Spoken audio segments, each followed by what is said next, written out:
الحمدللہ وکفا والصلاة والسلام علی عبادہ الذین اصطفیٰ خصوصاً علی افضلہم وخاتم النبیین محمد الامین وعلی آلہ وصحبہ اجمعین اما بعد۔ آج ہمیں اولاً تو کل کے درس کا قرض ادا کرنا ہے، یعنی سورۃ الفجر کی آخری 4 آیات جن میں ایک نہایت اہم مضمون وارد ہوا ہے نفسیات انسانی کے اعتبار سے۔ اس کے بعد ہمارا آج کا اصل سبق جو ہے وہ سورۃ البلد پر مشتمل ہے۔ سورۃ الفجر کی ہم نے تلاوت کل کر لی تھی، اب ہم پہلے تلاوت کر رہے ہیں سورہ بلد کی۔ اعوذ باللہ من الشیطان الرجیم، بسم اللہ الرحمن الرحیم۔ لا اقسم بهذا البلد وانت حل بهذا البلد ووالد وما ولد لقد خلقنا الانسان في كبد ايحسب ان لن يقدر عليه احد يقول اهلكت مالا لبدا أَيَحْسَبُ أَن لَّمْ يَرَهُ أَحَدٌ أَلَمْ نَجْعَل لَّهُ عَيْنَيْنِ وَلِسَانًا وَشَفَتَيْنِ وَهَدَيْنَاهُ النَّجْدَيْنِ فَلَاقْتَحَمَ الْعَقَبَةَ وَمَا أَدْرَاكَ مَا الْعَقَبَةُ فَكُّ رَقَبَةٍ أَوْ إِطْعَامٌ فِي يَوْمٍ ذِي مَسْغَبَةٍ یتیما ذا مقربہ او مسکینا ذا متربہ ثم کان من الذین آمنوا وتواصوا بالصبر وتواصوا بالمرحمہ اولئک اصحاب المیمنہ والذین کفروا بآیاتنا هم اصحاب المشأمہ علیہم نار مؤصدہ۔ صدق اللہ العظیم۔ رب اشرح لی صدری ویسر لی امری واحلل عقدۃ من لسانی یفقہوا قولی۔ اللہم ربنا الہمنا رشدنا واعذنا من شرور انفسنا۔ اللہم ارنا الحق حقا وارزقنا اتباعہ وارنا الباطل باطلا وارزقنا اجتنابہ۔ اللہم ربنا زدنا ایمانا وہدا وعلما نافعا وعملا صالحا ورزقا حلالا طیبا۔ اللہم ارحمنا بالقرآن العظیم واجعلہ لنا اماما ونورا وہدا ورحمہ۔ اللہم ذکرنا منہ ما نسینا وعلمنا منہ ما جہلنا وارزقنا تلاوتہ آناء اللیل وآناء النہار واجعلہ لنا حجتا یا رب العالمین آمین۔ جیسے کہ میں نے عرض کیا، ہمیں آج اولاً کل کے درس کا قرض ادا کرنا ہے۔ سورۃ الفجر کی 26 آیات کا ہم نے ترجمہ کر لیا تھا اور اپنی امکانی حد تک ان کے مضامین پر غور و فکر کر لیا۔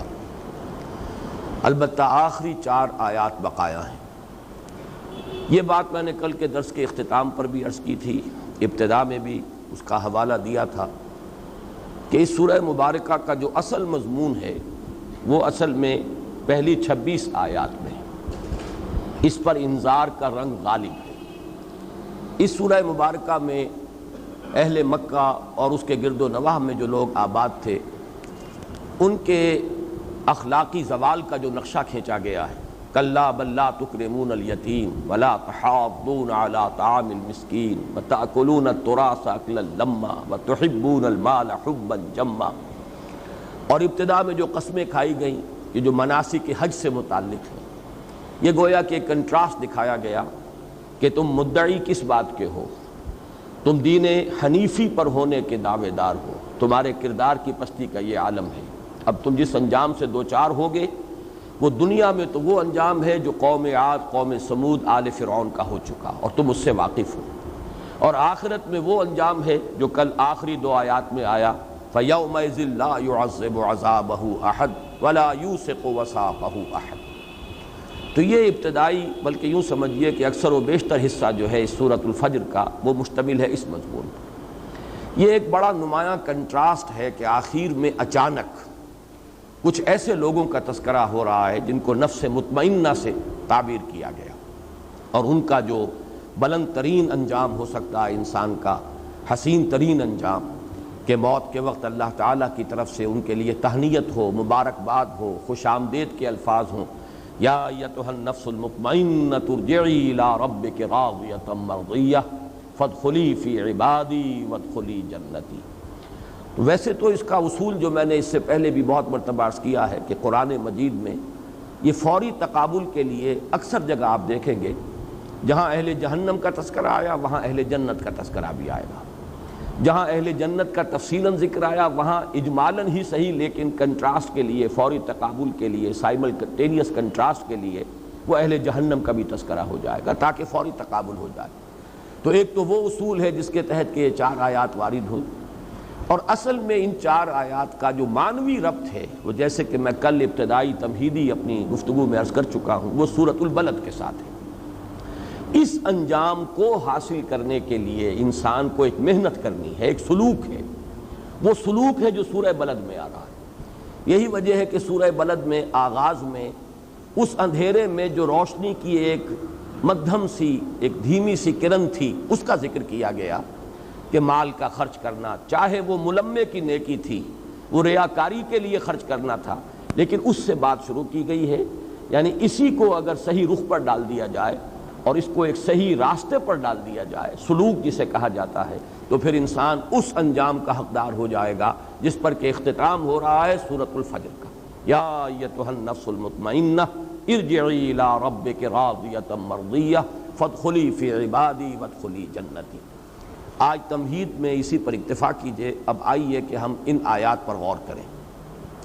یا ایتھا النفس المطمئنہ، اے وہ جان جو مطمئن رہی، یہ تو اس کا لفظی ترجمہ ہوا، لیکن جیسا کہ میں نے عرض کیا انسانی نفسیات کے بہت ہی اہم حقائق ہیں جو اس ایک لفظ کے پردے میں چھپے ہوئے ہیں۔ یہ وہ مضامین ہیں جو میں نے اپنے درس کے دوران مختلف مواقع پر بیان کیے ہیں، لیکن جیسے میں نے اس سال اپنے تنظیم اسلامی کے سالانہ اجتماع میں بھی اور انجمن کے محاضرات میں بھی کوشش کی کہ بعض جو بنیادی اور اہم مضامین ہیں ہمارے دین کے اور قرآن حکیم کے جو بنیادی تھیمز ہیں، ان پر میں نے اپنی سوچ کو اپ ڈیٹ کیا، اور آخری جو نتائج ہیں آج کی تاریخ تک وہ میں نے گویا کہ کوشش کی کہ میں انہیں ایک ترتیب کے ساتھ بیان کروں۔ وہی بات میں کرنا چاہتا ہوں اس نفس مطمئنہ کے حوالے سے۔ نفسیات انسانی کے ضمن میں بعض حقائق جو پہلے وقتاً فوقتاً بیان ہوئے ہیں، آج ذرا انہیں ترتیب کے ساتھ اگرچہ اختصار ملحوظ رہے گا۔ سب سے پہلے یہ نوٹ کیجئے کہ نفس کا لفظ قرآن مجید میں 3 معنی میں آیا ہے۔ ایک اس کے معنی ہے کوئی شخصیت، مکمل شخصیت، کسی کی ذات پوری کی پوری ذات۔ اب شخصیت انسان کی بھی ہے اور ایک شخصیت، ایک ذات اللہ تعالیٰ کی بھی ہے، لہذا یہ لفظ اگرچہ انسانی شخصیت کے لیے تو قرآن مجید میں بے شمار مرتبہ آیا ہے، لیکن میں صرف یہ نوٹ کرا لینا چاہتا ہوں کہ اللہ کے لیے بھی لفظ نفس آیا ہے، حالانکہ ایک اعتبار سے یہ لفظ جو ہے گھٹیا معنی میں استعمال ہوتا ہے، یعنی نفس امارہ، لیکن یہ ہے کہ اللہ تعالیٰ کی ذات کے لیے بھی یہ لفظ قرآن مجید میں 4 مقامات پر آیا ہے، کیونکہ اس سے مراد ہے ذات باری تعالیٰ، ایک پوری شخصیت، جس کو اقبال نے اپنے لیکچرز میں کہا ہے دی انفائنائٹ ایگو، وہ جو ایک خودی ہے، انائے کبیر وہ ایک ذات ہے، وہ ایک شخصیت ہے، وہ صرف کوئی وجود مطلق نہیں ہے، وہ صرف کوئی روح کائنات نہیں ہے، وہ صرف کوئی بے جان مادہ نہیں ہے، بلکہ ایک شخصیت ہے، ایک ذات ہے، مکمل شخصیت، مکمل ذات، انائے کبیر، وہ جو انفائنائٹ ایگو ہے۔ چنانچہ یہ نوٹ کر لیجئے سورہ آل عمران کی آیات نمبر 28 اور نمبر 30 میں 2 مرتبہ یہ الفاظ آئے وَيُحَذِّرُكُمُ اللَّهُ نَفْسَهُ، اللہ ڈراتا ہے تمہیں اپنی ذات سے، یعنی اللہ کی ذات سے، اللہ تعالیٰ تمہیں ڈرا رہا ہے کہ اس سے ڈرو، مجھ سے ڈرو۔ یہاں پر اللہ کی ذات کے لیے 2 مرتبہ نفس کا لفظ آیا وَيُحَذِّرُكُمُ اللَّهُ نَفْسَهُ۔ اسی طریقے سے سورہ انعام میں بھی 2 جگہ پر، آیت نمبر 12 ہے اور آیت نمبر 54، آیت نمبر 12 میں فرمایا کتب علی نفسہ الرحمہ، اللہ تعالیٰ نے اپنی ذات پر واجب کر لی ہے رحمت، رحمت کو اس نے اپنی ذات پر، اپنے آپ پر واجب کر لیا۔ یہ میں اس لیے مثال دے رہا ہوں کہ اپنا آپ، اپنی ذات، اس کے لیے انسانوں کے لیے تو بے شمار مرتبہ لفظ نفس آیا ہے قرآن مجید میں، لیکن ذات باری تعالیٰ کے لیے بھی لفظ نفس کا اطلاق 4 جگہ ہے۔ سورہ انعام کی آیت نمبر 54 میں فرمایا کتب ربکم علی نفسہ الرحمہ، تمہارے رب نے اپنی ذات پر، اپنے آپ پر رحمت واجب کر لی ہے، لکھ لی ہے۔ تو یہ 4 مقامات ہیں قرآن مجید کے جن میں ذات باری تعالیٰ پر بھی لفظ نفس کا اطلاق ہے۔ اور ایک اس وقت ذہن میں آیا ہے کہ یہ نوٹ کرا دوں کہ یہ اصول میں نے بارہا عرض کیا ہے کہ اہم مضامین قرآن مجید میں 2 دفعہ ضرور آتے ہیں۔ اب دیکھیے یحذرکم اللہ نفسہ 2 جگہ آ گیا، ایک ہی صورت میں سورہ آل عمران میں کتب علی نفسہ الرحمہ یا کتب ربکم علی نفسہ الرحمہ، یہ بھی 2 مرتبہ آ گیا سورہ انعام میں۔ تو ایک مفہوم تو لفظ نفس کا ہے کسی کی شخصیت، کسی کی ذات، پوری کی پوری شخصیت پر لفظ نفس کا اطلاق۔ دوسرے معنی میں انسان کی شخصیت کے حیوانی پہلو پر اس لفظ کا اطلاق ہوتا ہے۔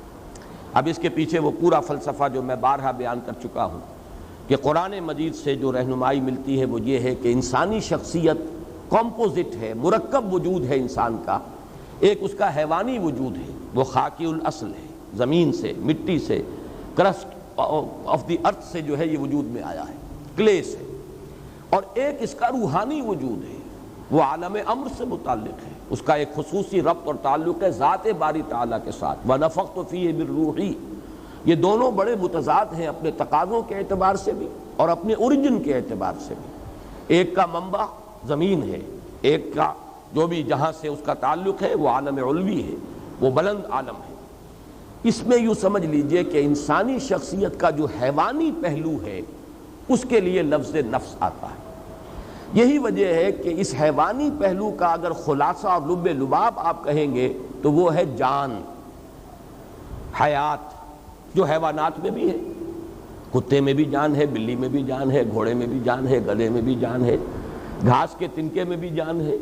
یہ تمام جو ہے، چاہے وہ نباتاتی حیات ہو اور چاہے وہ حیواناتی حیات ہو، زمینی حیات جو ہے، اس میں زندگی جو ہے قدر مشترک ہے۔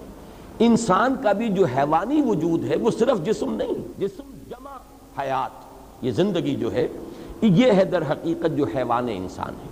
تو اس کا چونکہ لب لباب جو ہے اس حیوانی وجود کا وہ ہے جان، لائف، حیات۔ اس لیے سورہ انعام ہی کی آیت نمبر 93 میں فرمایا گیا کہ فرشتے جب روح قبض کرنے کے لیے، جان نکالنے کے لیے آتے ہیں۔ اب یہ روح قبض کرنے کا لفظ بھی میری زبان پر آ گیا غلط العام کے اعتبار سے، حالانکہ اس وقت جان قبض کی جاتی ہے، جان نکالی جاتی ہے، روح کا معاملہ نہیں ہے، وہ ایک علیحدہ بحث ہے۔ اس کے لیے جو الفاظ آئے ہیں اخرجوا انفسکم الیوم تجزون عذاب الہون، نکالو اپنی جانیں، آج تمہیں عذاب دیا جائے گا جو رسوائی والا عذاب ہے، رسوا کن عذاب ہے۔ تو جان جب نکلتی ہے اس حیوانی وجود میں سے تو وجود تو یہی رہ گیا، جسم تو رہ گیا یہ، لیکن جسم تو در حقیقت مٹی کا ایک ڈھیر ہے، مٹی سے آیا ہے۔ اس کا جو اصل حاصل ہے خلاصہ، جیسے کہ کتے میں اس کی جان جو ہے وہ اصل شے ہے، ورنہ اس کے بعد جو ہے گل سڑ جائے گا اور اس کا کوئی حقیقی وجود نہیں ہے۔ اسی طرح حیوانی وجود جو انسان کا ہے اس کا بھی اصل لب لباب جان ہے، حیات ہے، لائف ہے۔ باقی ورنہ یہ جسم جو ہے یہ تو تحلیل ہو کر اور منتشر ہو کر مٹی میں مل جائے گا۔ تو جان کے لیے بھی اس قرآن مجید میں لفظ اخرجوا انفسکم، نکالو اپنی جانیں۔ اور یہی دوسرا پہلو ہے کہ جس کے لیے سورہ یوسف کی آیت نمبر 53 میں اور جو 13ویں پارے کی پہلی آیت ہے اس میں لفظ آیا ہے ان النفس لامارۃ بالسوء۔ چونکہ یہ حیوانی وجود ہے انسان کا، تو جو حیوانی جبلتیں ہیں، جو اینیمل انسٹنکٹس ہیں، جو محرکات عمل ہے حیوانی، وہ سب کے سب اس کے ساتھ متعلق ہیں۔ یہ ہمارے حقیقی وجود کا ایک رخ ہے، ایک پہلو ہے۔ یہ آدھا وجود ہے انسان کا جو حیوانی وجود ہے، اس اعتبار سے اس کے لیے نفس کا لفظ آیا، لیکن نفس کے ساتھ صفت آئی ان النفس لامارۃ بالسوء، جس کے لیے کہ ہمارے ہاں عام طور پر، خاص طور پر صوفیانہ لٹریچر میں نفس امارہ کا لفظ استعمال ہوتا ہے، حالانکہ قرآن مجید میں یہ ترکیب اس طور سے نہیں آئی۔ النفس الامارہ یہ لفظ نہیں آیا، ان النفس لامارۃ بالسوء، یعنی یہ جو حیوانی نفس ہے انسان کا، یہ تو لازماً برائی کا حکم دے گا۔ کیوں دے گا؟ اس لیے کہ یہ اینیمل انسٹنکٹس جو ہیں یہ بلائنڈ ہیں۔ انسان کو بھوک لگتی ہے، پیٹ کھانے کو مانگتا ہے، اسے اس سے غرض نہیں ہے کہ وہ حلال کھانا کھا رہا ہے یا حرام کھا رہا ہے، اسے تو اپنی بھوک کی سیٹسفیکشن درکار ہے۔ پھر یہ کہ وہ فی نفس ہی وہ گوشت جو ہے چاہے بکری کا ہے اور چاہے وہ سور کا ہے، نفس کو تو اس سے بھی تعلق نہیں۔ پھر بکری کا بھی ہے تو حلال ذریعے سے کمایا گیا یا حرام ذریعے سے کسی کی جیب کاٹ کر جا کر بکری کا گوشت خرید لیا گیا، ان چیزوں سے نفس کو بحث نہیں۔ اسے تو جو بھی ٹینشن اندر ڈیولپ ہو جاتا ہے، بھوک کا ٹینشن انسانی نفس کے اندر، اسے اپنی تسکین چاہیے، اور وہ تسکین پیٹ کو بھرو۔ اسی طرح شہوت ہے، جنسی جذبہ ہے، وہ تو اپنی تسکین چاہتا ہے، گریٹیفیکیشن چاہتا ہے، اسے اس سے غرض نہیں حرام راستے سے ہو، حلال راستے سے ہو، برائی سے ہو، بھلائی سے ہو، جائز سے ہو، ناجائز سے، اسے اس کی کوئی غرض نہیں۔ تو یہ جو انسان کے جو حیوانی جبلتیں ہیں، حیوانی انسٹنکٹس ہیں، یہ جو اس کے محرکات عمل ہیں حیوانی، یہ رجحانات و میلانات جو حیوانی ہیں، یہ چونکہ اندھے ہیں، انہیں خیر اور شر اور انہیں حلال و حرام اور جائز و ناجائز سے بحث نہیں ہے، لہذا ان کے لیے فرمایا گیا یہ تو برائی کا حکم دیں گے۔ پھر ان کے اندر بعض وہ جبلتیں بھی ہیں، جیسے کہ ایڈلر نے جس کو کہ آئیڈینٹیفائی کیا، دی ارج ٹو ڈومینیٹ، انسان چاہتا ہے کہ غلبہ حاصل کرے، دوسروں پر تفوق، حب تفوق۔ اب اس میں بھی انسان اندھا ہو جاتا ہے، جائز راستے سے ہو، ناجائز سے ہو، لوگوں کے حقوق تلف کر کے ہو، لوگوں پر اپنا جو ہے قہاری اور اپنے جبر کو مسلط کرنے سے ہو، لیکن چاہتا ہے انسان کہ اسے تفوق اور فوقیت حاصل ہو جائے۔ یہاں یہ نوٹ کر لیجئے کہ در حقیقت جدید نفسیات جو ہے وہ انسانی شخصیت یا نفسیات انسانی کے صرف اس پہلو سے بحث کرتی ہے، چونکہ روحانی وجود اس کے دائرہ تحقیق و تفتیش سے خارج ہے۔ نظر آنے والا وجود یہی ہے، ایکسپیریمنٹ کا اگر موضوع بن سکتا ہے یہی وجود بن سکتا ہے۔ آج کل کی سائیکالوجی جو ہے وہ ایکسپیریمنٹل سائیکالوجی ہے، وہ اس کی اساس فزیولوجی پر ہے۔ علم عضویات جو ہے، انسان کے جو اعضاء ہیں ان کا وظائف الاعضاء، یہ اس کی بنیاد ہے، اور اس کے لیے سائنٹیفک اب تحقیقات ہوتی ہیں۔ نظریاتی پہلو اس میں بہت کم رہ گیا ہے، اصل جو ہے عضویاتی پہلو ہے اور سائنٹیفک اور حقائق کے پہلو ہے۔ تو ظاہر بات ہے اس کا موضوع بنے گا انسان کا یہ حیوانی وجود، یہی ہے کہ جس کو آپ دیکھ سکتے ہیں، اس کی تحلیل کر سکتے ہیں، اس کا تجزیہ کر سکتے ہیں۔ تو یہ جو موضوع ہے جدید نفسیات کا، اس میں کوئی شک نہیں کہ ماننا پڑتا ہے کہ بہت سے ماہرین نفسیات جو ہیں، جدید نفسیات کے ماہر، انہوں نے واقعتاً بڑی گہرائی میں مشاہدہ کیا ہے، اگرچہ جو اس پر انہوں نے پھر جو نظریات ڈیولپ کیے ہیں، چونکہ یکرخا مطالعہ ہے ان کا، انسان کی پوری شخصیت تو ان کے موضوع غور و فکر کا موضوع ہی نہیں ہے، انسان کا جو روحانی وجود ہے وہ ان کے دائرہ تحقیق و تجسس میں آتا ہی نہیں، لہذا وہ یک طرفی بات ہے۔ جیسے کہ دجال کے بارے میں، فتنہ دجالیت کے بارے میں کہا کہ وہ یک طرفہ ایک ترقی ہے انسان کی، مادی علم کی ترقی ہو رہی ہے، ٹیکنالوجی کی ترقی ہو رہی ہے، روحانیات و اخلاقیات جو ہیں وہ پستی میں چلے جا رہے ہیں، ایک آنکھ والا معاملہ ہے۔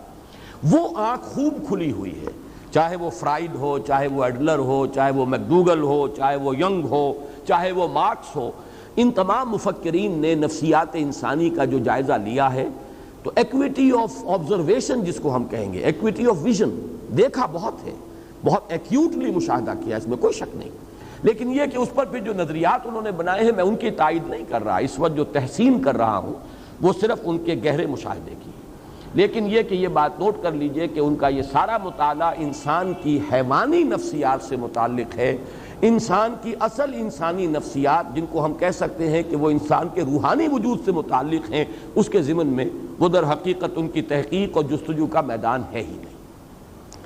اب تیسری بات نوٹ کیجئے کہ اصلاً اسلام اور قرآن نے جو ہدایت ہمیں دی ہے اس کے بارے میں پہلی بات تو میں عرض کر چکا ہوں کہ یہ کمپوزٹ وجود ہے، حیوانی وجود اور ایک روحانی وجود، لیکن قرآن سے ہمیں یہ معلوم ہوتا ہے کہ ایک حقیقت اور ہے انسان کے اندر جو ان دونوں کے بین بین ہے۔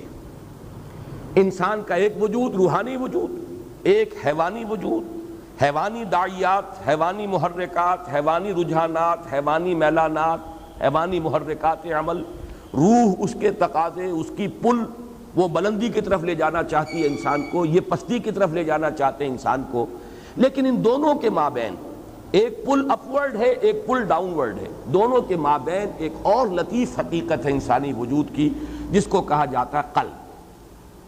اب یہ لطیف حقیقت کا جو لفظ میں نے استعمال کیا ہے، صوفیہ اسی کو استعمال کرتے ہیں لطائف۔ لطائف ثلاثہ کا میں قائل ہوں کہ قرآن مجید سے مجھے ان کا ثبوت ملا ہے۔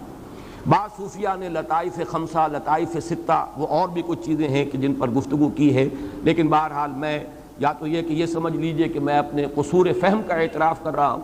بہرحال مجھے قرآن مجید کے اندر ان کا سراغ نہیں ملا۔ نفس جس کے بارے میں پوچھ چکا، اور جدید ماہرین نفسیات کی ساری گفتگو، بحث، تفتیش، تجسس وہ صرف اسی سے متعلق ہے، لطیفہ روح جو بلند ہے اور لطیفہ قلب۔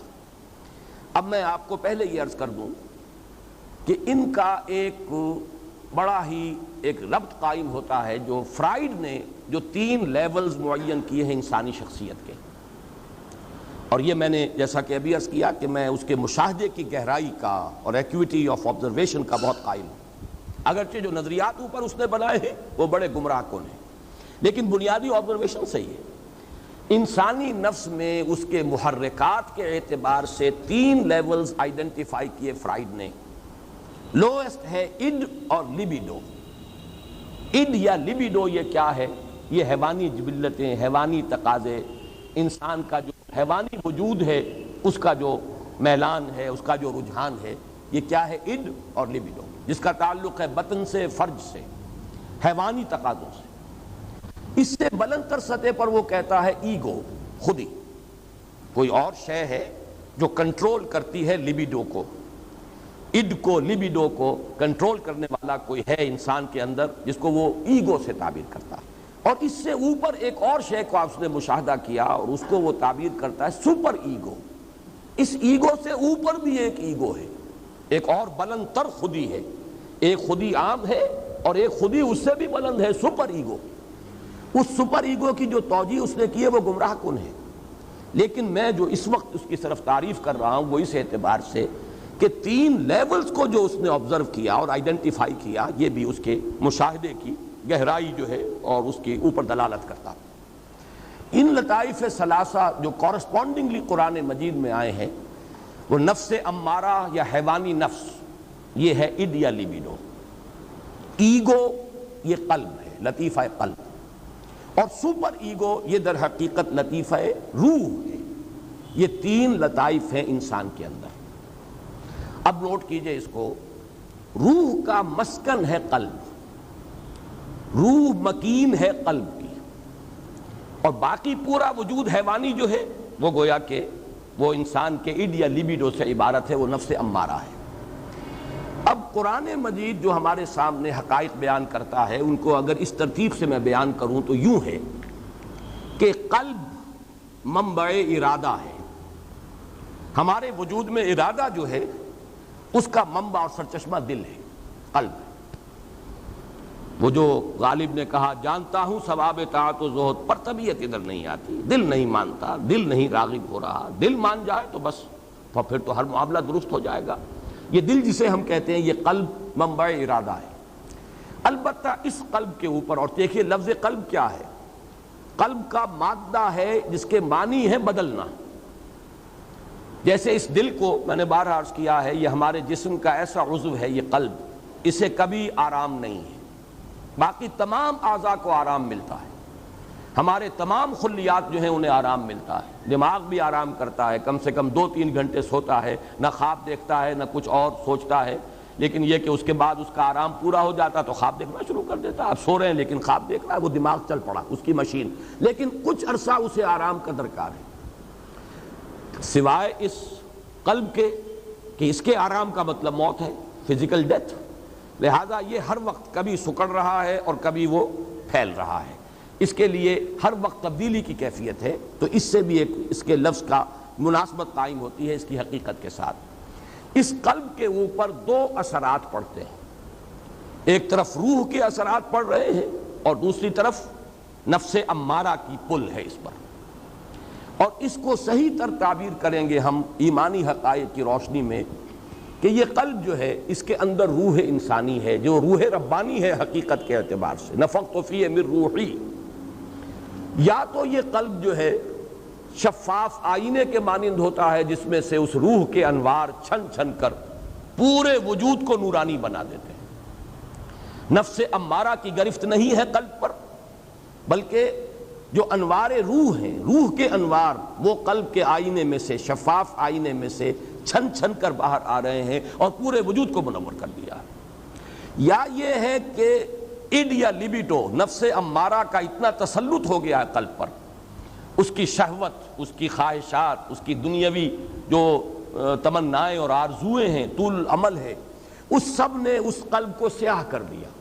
یا جیسے حدیث میں آتا ہے قلب کو بند کر دیا. حضور نے باقاعدہ مٹھی بند کی. انسان جب گناہ کرتا ہے تو ایک داغ پڑ جاتا ہے، پھر گناہ کرتا ہے، پھر دوسرا داغ پڑ گیا، توبہ کرتا ہے تو دھل جاتا ہے داغ، توبہ نہیں کرتا تو داغ پر داغ، یہاں تک کہ اسے ہم یہ بھی کہہ سکتے ہیں کہ وہ سیاہ ہو جاتا ہے. اگر سیاہ ہو گیا ہے تو اب روح جو ہے اندر دفن ہو گئی، اس کا نور اب نکل کر وجود انسانی میں سرایت نہیں کر سکتا. اب یہ ظلمت ہی ظلمت ہے، تاریکی ہی تاریکی ہے. وجود حیوانی جو ہے اس کے اندر اب کوئی نورانیت باقی نہیں رہے گا. یہ ہے وہ کیفیت جس کو حضور نے فرمایا پھر دل بند ہو جاتا ہے. اور اسی کو قرآن کہتا ہے ختم اللہ علی قلوبہم وعلی سمعہم. جب کسی تھیلی کو بند کر دیتے ہیں تو اوپر مہر لگا دیتے ہیں، اب کوئی شے اس میں نہ نکلے گی نہ اس کے اندر داخل ہوگی. تو دل میں سے نہیں نکل سکتے انوار روح کے، اور دل میں داخل نہیں ہو سکتی کوئی نصیحت، کوئی موعظت، اس لیے کہ مہر لگ چکی ہے. یہ کیفیت کیا ہے؟ یہ وہ کیفیت ہے کہ قلب انسانی پر فیصلہ کن غلبہ ہو گیا ہے. جو حیوانی میلانات ہیں، ظلمات نفس ہیں، انہوں نے ایسا تسلط کر لیا ہے کہ یا تو یوں کہیے کہ اس پر کوٹنگ آ گئی ہے، سختی آ گئی ہے دل کے اوپر، یا وہ دل کا جو باہر کا حصہ ہے وہ اتنا سیاہ ہو گیا ہے، اتنا بند ہو گیا ہے دل کہ اب اندر جو روح ہے وہ دفن ہو کر رہ گئی. اس کو نوٹ کر لیجئے، لفظ دفن میں خاص طور پر استعمال کر رہا ہوں اس لیے کہ ذرا آگے ہم چلیں گے. قد افلح من زکاہا وقد خاب من دساہا. دسا یا دسو کے معنی ہے کسی شے کو دفن کر دینا. یہ لفظ آگے آ جائے گا. اب تیسری ہی صورت ہے، بلکہ اگلے ہفتے انشاءاللہ ہفتے کو ہم یہ سورۃ الشمس پڑھیں گے. اور یا پھر دوسری شکل ہے جو میں نے عرض کیا کہ اگر آئینہ قلب صاف اور شفاف ہے تو روح کے انوار اس میں سے نکل رہے ہیں اور اس نے پورے وجود حیوانی کو منور کر دیا ہے. یہ ہے دو ایکسٹریم کنڈیشنز. اس دوسری کنڈیشن کی ایکسٹریم صورت جو ہے وہ ہے شخصیت محمدی صلی اللہ علیہ وسلم. یہ نہیں تھا کہ آپ کے ساتھ نفس تھا نہیں، یہ نہیں تھا کہ آپ کے اندر جو ہے جسمانی تقاضے تھے نہیں، یہ نہیں تھا کہ آپ کو بھوک نہیں لگتی تھی یا آپ کے اندر جو ہے وہ جنسی تقاضا نہیں، سب تھے. لیکن یہ کہ اس سب کے اوپر روح محمدی کے انوار ایسے فیصلہ کن طور پر غالب ہو چکے تھے کہ پورا وجود نورانی ہو چکا تھا. اس اعتبار سے حضور کو اگر نور مجسم کہا جائے تو مجھے کوئی اعتراض نہیں اس معنی میں. وہ جس کو آگے بڑھا کر جو فلسفے اس پر ایجاد کر لیے گئے وہ علیحدہ شے ہے، لیکن اس معنی میں کہ روح محمدی صلی اللہ علیہ وسلم اتنی اس کی نورانیت قوی ہے، اور جو نفس ہے وہ حضور نے اس طور سے اس پر قابو پا لیا کہ روح کے انوار سے آپ کا پورا وجود جو ہے وہ منور ہو گیا. اس کے لیے سورہ نور کی وہ جو رکوع ہے، 5واں رکوع، اس میں جو تعبیر آئی ہے اسے ذہن میں تازہ کر لیجئے. نور علی نور. یہ تو انوار ہی انوار ہیں پورے وجود کے اندر. بتمام و کمال تو یہ ذات محمدی ہے صلی اللہ علیہ وسلم، لیکن یہ کہ اسی راستے پر چلنے والے اور بھی لوگ ہوں گے. نور کی انٹینسٹی تو وہ نہیں ہوگی جو نور محمدی کی ہے صلی اللہ علیہ وسلم، لیکن یہ کہ پورے وجود انسانی کا نورانی ہو جانا کم تر انٹینسٹی کے ساتھ یہ بالکل معقول بات ہے، سمجھ میں آنے والی بات ہے. اور دوسری جو ایکسٹریم کیفیت ہے اس کے لیے ظلمات بعضها فوق بعض، تاریکیوں پر تاریکیاں. نور جو ہے روح کا وہ تو دفن ہو چکا، اس کے اوپر تو قلب کے اوپر کرسٹ آ چکا، سختی آ چکی. ثم قست قلوبکم فہی کالحجارۃ او اشد قسوہ. پتھر سے زیادہ سخت ہو چکے. یا آئینہ قلب سیاہ ہو چکا، زنگ آ چکا. کلا بل ران علی قلوبہم ما کانوا یکسبون. یہ سورہ مطففین میں ہم پڑھائے ہیں. یا حضور نے جیسے فرمایا کہ دل بند ہو گیا، اب اس پر مہر کر دی گئی. یہ ہے ظلمات بعضها فوق بعض. البتہ ایک تیسری کیفیت ہے بین بین. یہ قلب جو ہے کبھی ادھر کبھی ادھر. آپ یوں سمجھیے کہ 90% انسان اسی کیفیت میں ہوں گے. وہ لوگ کہ جن پر اس طریقے سے حیوانیت کا غلبہ ہو چکا ہو کہ کوئی خیر کا وجود ہی نہ رہے، یہ بھی ایکسٹریم لوگ کم ہوتے ہیں۔ کوئی نہ کوئی جھوٹی نیکی، ملمے کی نیکی، دکھاوے کی نیکی، ڈاکوؤں کے ہاں، جیب کتروں کے ہاں، بستہ الف اور بستہ بے کے بدماشوں کے ہاں، رنڈیوں کے ہاں، ان یعنی آبرو باختہ عورتوں کے ہاں ہوتی ہے کوئی نہ کوئی۔ محرم آیا تو کالے کپڑے پہن کر اور وہ سبیلیں لگائیں گی اور آئیں گی اور تازیوں میں کچھ نہ کچھ ہے اپنے نفس کو دھوکہ دینے کے لیے، کوئی نہ کوئی خیر جو ہے اس کا انسان اہتمام کرتا ہے۔ اسی کا ذکر آ رہا ہے سورہ بلد میں، اہلکت مالا لبدا، میں نے تو بڑا مال لگا دیا، خرچ کر دیا، میں نے تو خیر کے کاموں میں، بھلائی میں، مسکینوں کو کھلانے میں بڑے بڑے لنگر کھولے۔ یہ سب کام ہے کس کے ساتھ؟ بدی کے ساتھ۔ بدی بھی ہے، حرام خوری بھی ہے، سمگلنگ بھی ہو رہی ہے، اور بھی جو بھی سودی کاروبار بھی ہو رہا ہے، لیکن مسجدوں کو چندے بھی دیے جا رہے ہیں، دارالعلوموں کی سرپرستی بھی ہو رہی ہے۔ تو اکثر و بیشتر آپ کو ملے گا گڈمڈ معاملہ کہ کچھ نیکی کی طرف بھی ہے اور کچھ بدی کی طرف بھی ہے۔ یہ ہے جس کو قرآن تعبیر کرتا ہے نفس لوامہ۔ لا اقسم بیوم القیامہ ولا اقسم بالنفس اللوامہ۔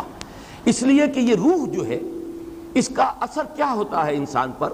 یا تو مثبت اثر ہے، نیکی کی طرف کھینچتی ہے، اس لیے کہ اس کا منبع جو ہے وہ خیر کل ہے، ذات باری تعالیٰ سے اس کا تعلق ہے تو خیر کی طرف بلائے گی۔ دوسرے یہ، اور اسی اعتبار سے مغرب کے فلسفے میں ڈیوائن سپارک کا جو لفظ آتا ہے ادب میں، انسان کے اندر ایک روح ملکوتی ہے، ایک شعلہ ملکوتی ہے، حیوانات سے ممتاز ہو جاتا ہے انسان اس اعتبار سے کہ انسان کے اندر ایک شعلہ ملکوتی موجود ہے، ڈیوائن سپارک موجود ہے۔ حیوان کوئی ایسا نہیں ہوگا، کوئی کتا اپنی ہڈی پر دوسرے کتے کو بس پڑتے نہیں آنے دے گا، لیکن انسان ہو سکتا ہے کہ ایک روٹی اس کے پاس ہو اور کوئی اور بھوکا آئے تو وہ آدھی اس کو دے دے یا چوتھائی دے دے، کچھ نہ کچھ دے دے۔ معلوم ہوا کہ انسان حیوان سے ممیز ہے، انسان کے اندر کوئی اور شے ہے، حیوانی جبلتوں اور حیوانی تقاضوں سے بلندتر کوئی حقیقت انسان کی ہے، جس کو کہ مغرب کے ادیبوں نے بھی مانا اور اسے کہا ہے کہ وہ ڈیوائن سپارک ہے۔ بہرحال نفس، یہ جو روح ہے انسان کے اندر، اس کا مثبت تقاضا کیا ہے؟ خیر کی طرف دعوت، اور منفی اس کا مظہر کیا ہے؟ جب انسان کسی برے کام کا ارتکاب کرتا ہے تو ملامت، اسی کو آپ کہتے ہیں کانشنس، اسی کو آپ کہتے ہیں ضمیر، اسی کو قرآن نے کہا ہے نفس لوامہ، لا اقسم بیوم القیامہ ولا اقسم بالنفس اللوامہ، یہ نفس لوامہ ہے۔ تو گویا کہ یہ جو ہماری صوفیانہ اصطلاحات ہیں، نفس امارہ، نفس امارہ سے مراد ہمارا حیوانی وجود جو بلائنڈ ہے، اسے خیر شر سے، حلال حرام سے، جائز ناجائز سے کوئی بحث نہیں۔ اگر یہ غالب آ گیا تو ظلمات بعضھا فوق بعض، کوئی ملمے کی نیکی بھی نظر نہیں آئے گی، جھوٹ موٹ کی بھی کوئی روشنی نظر نہیں آئے گی۔ اور دوسرا کیا ہے؟ اگر انسان کچھ خیر کی طرف بھی چلتا ہے اپنی روح کے تقاضے کے تحت، اور اگر کوئی برا کام کرتا ہے، نفس کا غلبہ ہو گیا، شہوات کا غلبہ ہو گیا، خواہشات کا غلبہ ہو گیا، بری حرکت سرزد ہو گئی، تو پھر اندر سے وہ روح جو ہے ملامت کرتی ہے، وہ ضمیر جو ہے، مائی کانشنس از بائٹنگ می، میرا ضمیر مجھے ملامت کر رہا، یہ نفس لوامہ ہے۔ اس کو تعبیر کرتے ہیں یہ نفس کی اس سے ایک بہتر اور اعلیٰ تر شکل ہے۔ بلند ترین شکل جو ہے وہ نفس مطمئنہ، جبکہ انسان کی روح کو تمکن حاصل ہو جائے وجود انسانی پر۔ نفس ہے لیکن نفس اب انسان کو ڈکٹیٹ نہیں کر سکتا، غلط راستے پر نہیں لے جا سکتا، جس کو حضور نے تعبیر کیا ہے، چونکہ اس کی کامل مثال میں عرض کر چکا ہوں، صرف ذات محمدی ہے صلی اللہ علیہ وسلم، کہ حضور نے جب فرمایا کہ ہر انسان کے ساتھ ایک شیطان ہوتا ہے، اور کسی نے بڑی ہمت کی جو پوچھ لیا کہ حضور کیا آپ کے ساتھ بھی شیطان ہے؟ آپ نے فرمایا ہاں ہے، لیکن میں نے اسے مسلمان کر لیا، یعنی وہ شیطان بھی ہے، وہ نفس بھی ہے، لیکن میں نے اسے مسلمان کر لیا، میرا اس کے اوپر کنٹرول ہے، میں قابو یافتہ ہوں، اور جب قابو یافتہ ہوں تو میری روح جو ہے اس کے انوار میرے پورے وجود کو منور کیے ہوئے ہیں۔ یہ ہے وہ کیفیت جس کو نفس مطمئنہ۔ یہاں اب میں چاہتا ہوں کہ اس کے ساتھ دوسرا لفظ اب ایڈ کریں، مطمئنہ سے مراد کیا ہے؟ یا ایتھا النفس المطمئنہ۔ ابھی تک میں نے عرض کیا ہے کہ نفس کا لفظ مکمل شخصیت کی توجیہ کے لیے بھی آتا ہے، تعبیر کے لیے۔ نفس ہمارے صرف حیوانی وجود کے تقاضے کے لیے بھی آتا ہے، جس کا خلاصہ اور لب لباب ہے ہماری جان، اور اسی معنی میں وہ نفس امارہ کا لفظ استعمال ہوتا ہے۔ پھر نفس بحیثیت کل جب آئے گا تو نفس مطمئنہ، یہ پوری انسانی شخصیت کی وہ کیفیت کہ جس میں انسان کا لطیفہ روح جو ہے اس درجے غالب آ چکا ہے پورے وجود پر کہ وہ لطیفہ نفس جو ہے وہ ہوتے ہوئے بھی غیر مؤثر ہو گیا اور تمکن حاصل ہو گیا اس کے پورے وجود پر، حکمرانی اور تسلط جو ہے وہ ہو گیا ہے اس کے روحانی وجود کا۔ اب مطمئنہ کسے کہتے ہیں؟ اطمئنان، یہ ہم اردو میں اس کو لکھتے ہیں تو اطمینان لکھتے ہیں یہ کے ساتھ، عربی میں اصل میں یہ لفظ ہے اطمئنان حمزہ کے ساتھ۔ هو الاستقرار والثبات، کسی چیز پر جم جانا، یہ ہے در حقیقت اطمینان کا اصل مطلب۔ اس اطمینان کے دو رخ ہیں، اور یہ میں اس مرتبہ اپنے حقیقت ایمان والی بحث میں ایمان کا امن سے تعلق اس میں تفصیل سے بیان کر چکا ہوں اس مرتبہ کے محاضرات میں۔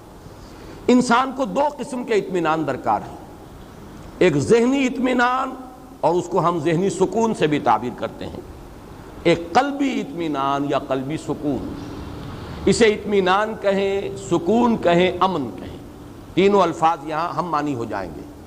ذہنی اطمینان، قلبی اطمینان، ذہنی سکون، قلبی سکون، ذہنی امن اور قلبی امن۔ ذہنی امن کیا ہے؟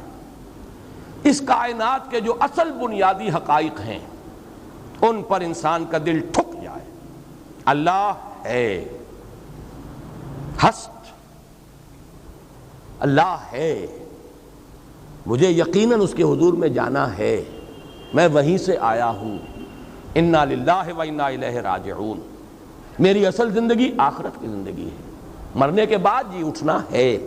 یہ جب ہے ہو جاتا ہے، اب اس میں شکوک نہ رہے، شبہات نہ رہے، وہ بات نہ ہو کہ ان نظن الا ظنا وما نحن بمستيقنين، گمان سا تو ہوتا ہے لیکن یقین نہیں ہوتا، یہ نہیں، بلکہ جسے کہا گیا سورہ حجرات میں انما المؤمنون الذين آمنوا بالله ورسوله ثم لم يرتابوا، پھر شک ہرگز نہ کرے۔ یہ ہے ذہنی اطمینان، انسان کو معلوم ہے میں کہاں سے آیا ہوں، کہاں جا رہا ہوں، مبدأ و معاد، جس کے لیے میں نے وہ شعر سنایا بارہا کہ اگر یہ انسان کو معلوم نہیں تو اس کی مثال اس بے لنگر کے جہاز کی سی ہے۔ ایک ایسا مسافر جسے یہی معلوم نہیں میں چلا کہاں سے تھا، میرا گھر کہاں ہے اور جا کہاں رہا تھا، جس کی یادداشت کہیں، میموری جو ہے اس کی کہیں اثناء سفر میں اس کی زائل ہو گئی، اسے یاد ہی نہ رہا، اس کی کیفیت کیا ہے؟ نہ ہاتھ باغ پہ ہے نہ پا ہے رکاب میں، البتہ یہ کہ وہ رخش عمر جو ہے وہ چل رہی ہے، رو میں ہے رخش عمر، کہاں دیکھیے تھمیں کیا معلوم کہاں جا کے رک جائے گی، یا جس کی بہتر تعبیر یہ ہے کہ نہ ابتدا کی خبر ہے نہ انتہا معلوم، رہا یہ وہم کہ ہم ہیں تو یہ بھی کیا معلوم۔ یہ اسکیپٹسزم ہے، ایگنوسٹسزم ہے، لا ادریت ہے، ارتیابیت ہے، اس شکوک ہیں، شبہات ہیں، کسی شے پر یقین نہیں، یہ ذہنی خلجان ہے انسان کا۔ اور قلبی اطمینان کیا ہے؟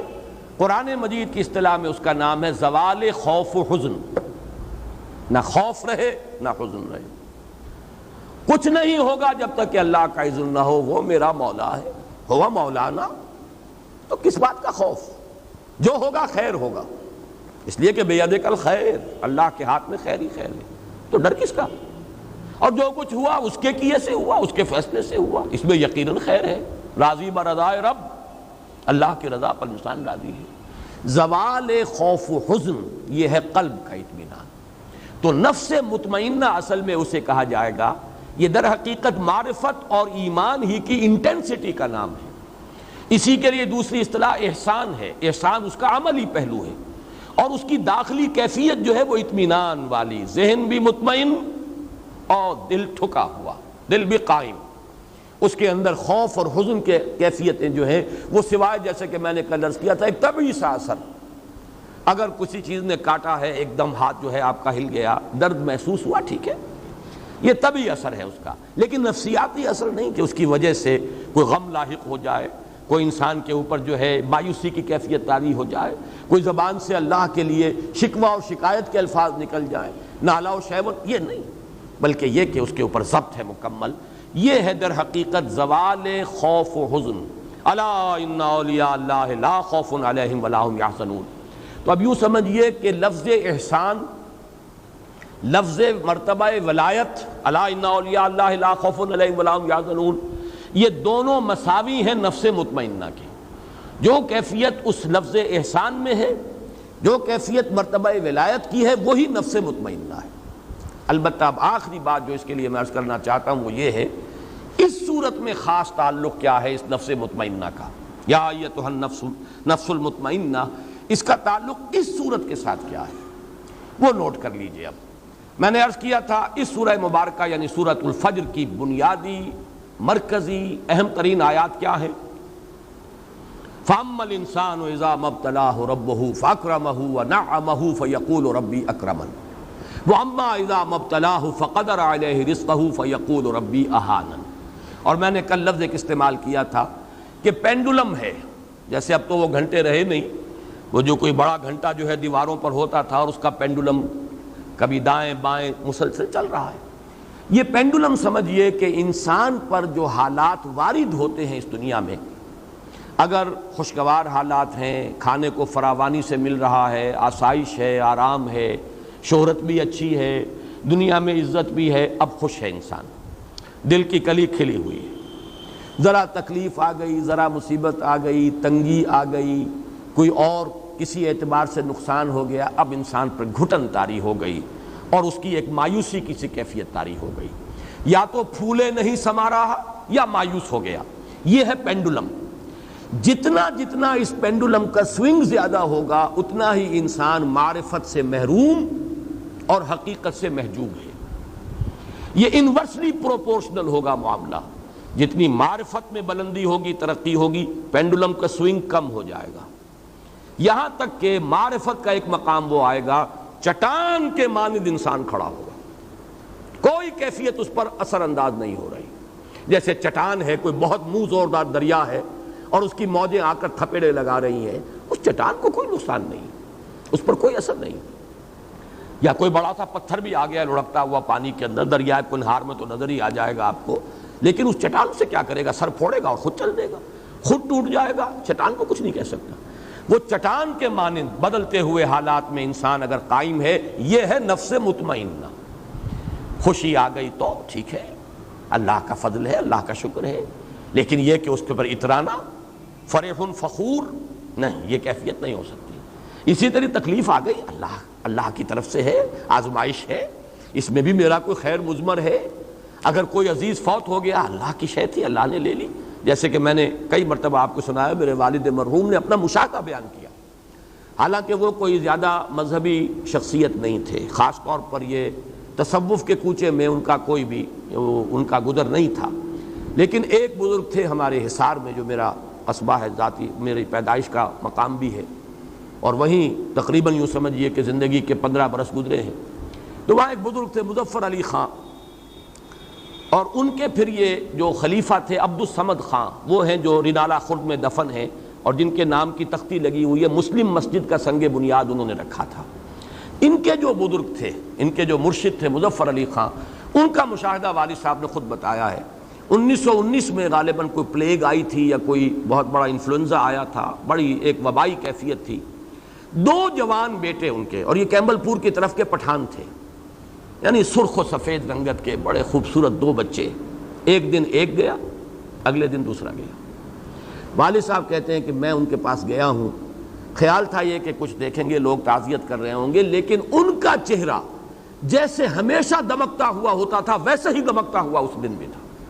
کوئی تعزیت کرتا تھا تو کہتے بھائی ٹھیک ہے، کوئی بات نہیں، اللہ کی چیز تھی، اللہ نے لے لی، وہ کہیں ختم تو نہیں ہو گئے، اللہ کے ہاں چلے گئے ہیں۔ یعنی یہ کہ موت زندگی کا وقفہ ہے، یعنی آگے بڑھیں گے دم لے کر، جہاں میں اہل ایمان صورت خورشید جیتے ہیں، ادھر ڈوبے ادھر نکلے، ادھر ڈوبے ادھر نکلے، فرق کیا ہے؟ آپ کا بچہ امریکہ چلا گیا ہے، آپ کو کوئی رنج اور افسوس تو نہیں ہوتا۔ اسی طریقے سے اگر بچہ فوت ہو جائے تو وہ کہیں ختم تو نہیں ہو گیا، وہ چلا گیا، ایک دوسرے عالم میں منتقل ہو گیا۔ صرف یہ کہ امریکہ اسی عالم کی ایک جگہ ہے اور وہ عالم دوسرا ہے، وہ انسین ہے، وہ ہمارے لیے اس وقت غیب کے پردے میں جو ہے وہ مستور ہے۔ یہ کیفیت ہے اصل میں نفس مطمئنہ۔ میں اس کے لیے آج 4 آیتیں آپ کو سنانا چاہتا ہوں، یہ پینڈولم کا سوئنگ جو ہے اس کو ذہن میں رکھیے۔ سورہ بنی اسرائیل کی آیت نمبر 83، وَإِذَا أَنْعَمْنَا عَلَى الْإِنسَانِ أَعْرَضَ وَنَأَىٰ بِجَانِبِهِ، جب ہم اس انسان پر نعمتوں کی بارش کرتے ہیں تو اعراض کرتا ہے، ہمیں بھول جاتا ہے، پہلوت ہی کر جاتا ہے۔ وَإِذَا مَسَّهُ الشَّرُّ كَانَ يَئُوسًا، اور جب کوئی تکلیف آتی ہے بالکل مایوس ہو کر چرمر ہو کر رہ جاتا ہے کہ اب کوئی اس کی زندگی میں نہ کوئی عزم ہے نہ ارادہ ہے، کمر ہمت ٹوٹ گئی۔ یہ ہے وہ جو میں جس کو کہہ رہا ہوں پینڈولم کا سوئنگ۔ اسی طرح سورہ شورى میں فرمایا وَإِذَا أَذَقْنَا الْإِنسَانَ مِنَّا رَحْمَةً فَرِحَ بِهَا، جب ہم انسان کو اپنے پاس سے رحمت کا مزہ چکھاتے ہیں تو بڑا فرح فخور اتراتا ہے، پھولے نہیں سماتا۔ وَإِن تُصِبْهُمْ سَيِّئَةٌ فَإِنَّ الْإِنسَانَ كَفُورٌ، اور اگر کوئی برائی ان پر آ جاتی ہے تو پھر انسان ناشکرا، بھول جاتا ہے کہ ہم نے کبھی اس پر احسان بھی کیا تھا، کوئی نعمت بھی اسے دی تھی، بھول گیا اور بالکل ناشکرا ہو گیا۔ اسی طرح سورہ ہود میں فرمایا وَلَئِنْ أَذَقْنَا الْإِنسَانَ مِنَّا رَحْمَةً ثُمَّ نَزَعْنَاهَا مِنْهُ إِنَّهُ لَيَئُوسٌ كَفُورٌ، اگر ہم انسان کو اپنی طرف سے رحمت کا مزہ چکھاتے ہیں پھر سلب کر لیتے ہیں اس سے، وہ نعمت چھین لی، پھر وہ بالکل مایوس اور ناشکرا ہو کر رہ جاتا ہے۔ سورہ حامیم السجدہ میں فرمایا لا يسأم الانسان من دعاء الخیر وان مسه الشر فیئوس قنوط، انسان خیر کی طلب میں تو لگا ہی رہتا ہے، مانگتا ہی رہتا ہے اللہ تعالیٰ سے، لیکن اگر کہیں تکلیف آ گئی تو پھر وہ بالکل مایوس، یئوس فعول کے وزن پر بالکل مایوس، اور اسی میں آپ کو معلوم ہے اسی کیفیت میں بہت سے لوگ خودکشی کر جاتے ہیں۔ یئوس کفور اور یئوس قنوط، بالکل نا امید، اللہ تعالیٰ کی رحمت سے بالکل آس توڑ دینے والا۔ یہ ہے اصل میں وہ پینڈولم کا سوئنگ۔ یہ سوئنگ جتنا زیادہ ہے انسان معرفت سے اتنا ہی محروم ہے، محجوب عن الحقائق۔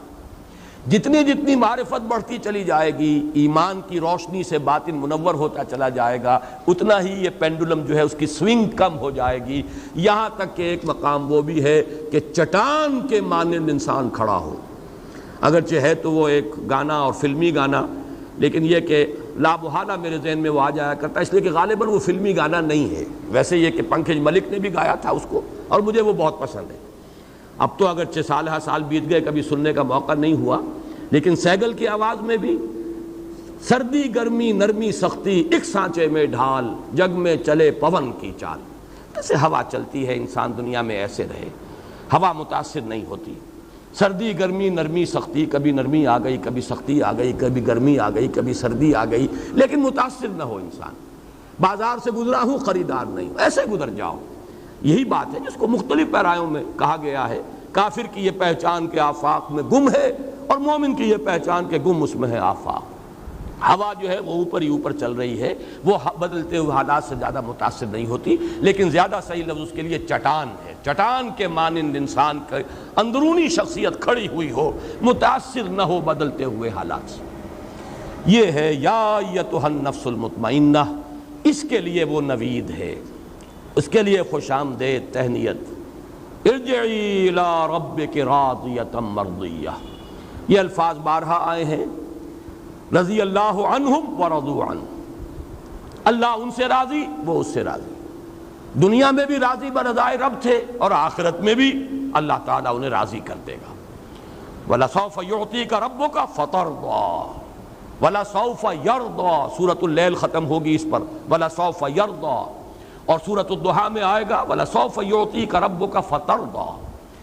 بندے سے اللہ راضی اور بندہ اپنے رب سے راضی۔ اس دنیا میں راضی برضائے رب، بروں کشید ز پیچا کے ہست و بود مرا، چہ اقدہا کے مقام رضا کشود مرا۔ دنیا میں اللہ کے رضا پر راضی رہو گے، اللہ وہاں تمہیں راضی کر دے گا۔ یہ یا ایتھا النفس المطمئنہ ارجعی الی ربک راضیۃ مرضیہ فادخلی فی عبادی، اب داخل ہو جا میرے خاص بندوں میں، میرے مقربین بارگاہ میں، ان کے زمرے میں، صدیقین کا جو مقام ہے۔ جیسے کہ فرمایا گیا جو اللہ اور اس کے رسول کی اطاعت کو اپنے اوپر لازم کر لے، فَأُولَٰئِكَ مَعَ الَّذِينَ أَنْعَمَ اللَّهُ عَلَيْهِم مِّنَ النَّبِيِّينَ وَالصِّدِّيقِينَ وَالشُّهَدَاءِ وَالصَّالِحِينَ وَحَسُنَ أُولَٰئِكَ رَفِيقًا۔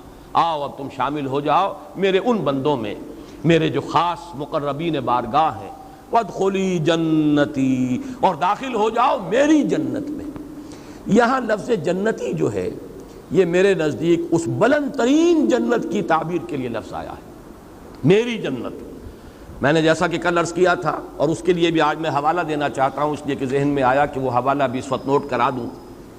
جنت کے بارے میں قرآن مجید میں سورہ حدید میں تو فرمایا گیا اس جنت کا پھیلاؤ آسمان اور زمین جتنا ہے. سابقوا الی مغفرۃ من ربکم وجنۃ عرضھا کعرض السماء والارض. مسابقت کرو، دوڑو، ایک دوسرے سے آگے نکلو اپنے رب کی مغفرت کے حصول کے لیے اور اس جنت کے حصول کے لیے کہ جس کا پھیلاؤ، جس کا عرض جو ہے آسمان اور زمین جتنا ہے. یہاں پھر نوٹ کیجئے وہ اصول کے اہم مضامین قرآن مجید میں 2 دفعہ ضرور آتے ہیں. یہی آیت ہے صرف ایک لفظ 2 الفاظ کے فرق کے ساتھ. سارعوا، سابقو کے بجائے سارعوا، مسارعت بھی یہی ہے، دوڑ میں ایک دوسرے سے آگے نکلنا. سارعوا الی مغفرۃ من ربکم وجنۃ عرضھا السماوات والارض. آسمانوں اور زمین جتنا پھیلاؤ ہے جنت کا. فرق کیا ہے؟ وہاں ایک آسمان کی بات کی ہے، یہاں آسمانوں کی بات کی. تمام آسمانوں تک پھیلاؤ ہے جنت کا. اس سے میرے اس مضمون کی تائید ہوتی ہے جو میں نے کل عرض کیا تھا کہ وہ جنت زمین سے اور اس مقام تک سدرۃ المنتہا تک اس کے مراتب ہیں. زمینی جنت عرضھا السماوات والارض، زمین اور آسمان، اور آسمانوں میں 7ویں آسمان پر ہے وہ سدرۃ المنتہا جس کے بارے میں فرمایا گیا عندہا جنت الماوا. وہ جنت الماوا اس کے قریب ہے، اس کے پاس ہے. تو یہ جنت کے مختلف مدارج اور ہیں، درجات ہیں کہ جو زمین سے لے کر اور وہ سدرۃ المنتہا تک پھیلے ہوئے ہیں. تو سارعوا الی مغفرۃ من ربکم وجنۃ عرضھا السماوات والارض. ایک دوسرے سے آگے نکلو، دوڑو، ایک دوسرے سے مسابقت کرو، مسارعت کرو اپنے رب کی مغفرت کے حصول کے لیے اور اس جنت میں داخلے کے لیے جس کا پھیلاؤ زمین سے آسمانوں تک ہے، جس کا عرض ہے آسمانوں اور زمین کو محیط. اللہم ربنا اجعلنا منہم، اللہ تعالی ہمیں ان میں داخل فرمائے. اللہم انا نسألک الجنہ ونعوذ بک من النار. آمین یا رب العالمین.